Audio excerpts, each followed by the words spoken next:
It's Saturday evening. நாம் ஒரு விஷயத்துக்கு போனால் பதிலுக்கு வேறு ஒரு விஷயம் நமக்கு இருக்கும் அப்படிங்கிற மாதிரியான சிச்சுவேஷன் தாங்க இன்றைக்கி. நாங்கள் ஒரு விஷயமா மதுரைக்கு போனால் அன்றைக்கி அதில் எதுவுமே கம்ப்ளீட் பண்ண முடியலை. சரி, இவ்வளோ தூரம் வந்தாச்சு, ஏதாவது மூவி இருக்கா அப்படின்னு ப்ரௌஸ் பண்ணி பார்க்கும்போது 11 அப்படிங்கிற மூவி ரொம்ப நல்லா இருக்குது அப்படிங்கிற மாதிரி ரிவ்யூஸ் பார்த்தேன். எனக்குமே இந்த மாதிரி சைக்கோ த்ரில்லர் மூவிஸ்னால் ரொம்ப பிடிக்கும். நான் பார்க்கணுன்னு ரொம்ப கம்பல்சிவாக கேட்டுக்கிட்டதுனால என்டையர் ஃபேமிலியே எனக்காக வெயிட் பண்ணி அங்கே இங்கேன்னு டைமை பாஸ் பண்ணுறதுக்காக ஷாப்பிங், லாங் ட்ரைவ்னு டைம் ஸ்பெண்ட் பண்ணிட்டோம். அண்ட் அந்த மூவி கிட்டத்தட்ட 2 hours 16 minutes அப்படின்னு நினைக்கிறேன். அதனால் கிட்டத்தட்ட ஏர்லி மார்னிங் 1:30க்கு தான் மூவியே கம்ப்ளீட் ஆச்சு. பட் இருந்தாலும் ஒர்த்தான மூவின்னு சொல்லலாம். ரொம்ப ட்விஸ்டெல்லாம் இருந்தது. ஃபைனலி கிளைமேக்ஸ் வேறு லெவலாக இருந்தது. மண்டே மார்னிங் செம்ம டயர்டாக இருந்தது. எந்திரிச்சோடனே பசி செம்மையாக இருந்தது. எந்திரிச்சோடனே சப்பாத்தி தான் ஒரு 2 நாளைக்கு முன்னாடி ரெடி பண்ணது இருந்தது. அதை போட்டிருக்கேன்.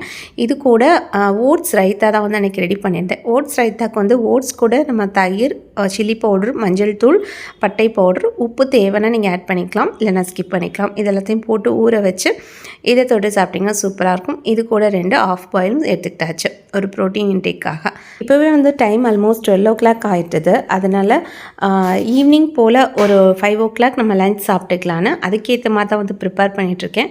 காயெல்லாம் ஹஸ்பண்ட் கட் பண்ணி கொடுத்துட்டாங்க. அன்றைக்கி தயிர் மட்டும்தான், கூட சௌ கூட்டு, வேறு எதுவுமே ரெடி பண்ணல. பிரெச்சுக்கு அப்புறமா எல்லாருமே பனங்கிழங்கு மாவு தான் எடுத்துக்கிட்டோம். இந்த பனங்கிழங்கு மாவு நம்ம கிட்ட கிடைக்கிது ஃப்ரெண்ட்ஸ். தேவைப்பட்டுச்சுன்னா நீங்கள் வாட்ஸ்அப் பண்ணுங்கள். இதில் நிறைய முக்கியமான பெனிஃபிட்ஸ் இருக்குது. லைக் உங்களுக்கு இன்சுலின் ப்ரொடக்ஷன் இன்க்ரீஸ் பண்ணும், வெயிட் லாஸுக்கு ஹெல்ப் பண்ணும், கான்ஸ்டிபேஷனை ப்ரிவென்ட் பண்ணும்.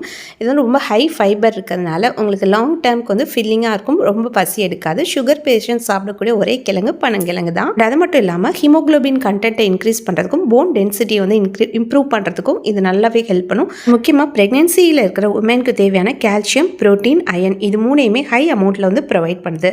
ஸோ தேவைப்பட்டுச்சுன்னா நீங்கள் ஆர்டர் பண்ணிக்கோங்க. அண்ட் 2:30 போல் பெரிய பாப்பா எந்திரிச்சு கிளம்பி வந்தாச்சு. அவங்களுக்கெல்லாம் இப்போது ஒரு 10-15 நாளாக நினைக்கிறேன் அடுப்பை ஆன் பண்ணுறதுக்கு தெரிஞ்சிருச்சு. ஹஸ்பண்ட் தான் சொல்லிக் கொடுத்தாங்க. நான் கூட ரொம்ப பயந்துட்டு இருந்தேன் சொல்லிக் கொடுக்குறதுக்கு. பட் ரொம்ப ஈஸியாகவே பற்ற வைக்க தெரியுது. அதனால் அவங்களா மக்கானா பாப்கார்ன் போடுறது, அப்புறமா பொரியல் பண்ணுறது, இப்போது மில்க் ஷேக் பண்ணிகிட்ருக்காங்க தங்கச்சிக்காக. ஸோ இந்த மாதிரி சின்ன சின்ன வேலைகளும் எனக்கு ஹெல்ப் பண்ண ஆரம்பிச்சிட்டாங்களா ஹாலிடேஸில். அதனால் இப்போ ரொம்ப ஒரு சப்போர்ட்டிவாக இருக்குது அப்படின்னு சொல்லலாம். நீங்கள் என்ன நினைக்கிறீங்க ஃப்ரெண்ட்ஸ்? ஆண் குழந்தையோ பெண் குழந்தையோ இந்த காலத்தில் எல்லாரும் எல்லா வீட்டு வேலைகளையும் கண்டிப்பாக கற்றுக்கிட்டது ரொம்ப நல்லது தானே. ஓகே ஃப்ரெண்ட்ஸ், இந்த மினி விளாக் பிடிச்சிருந்தாலும் ஷேர், லைக் பண்ணி ஷேர் பண்ணி சப்ஸ்கிரைப் பண்ணுங்கள். இன்னொரு மினி விளாக்ல சந்திக்கலாம்.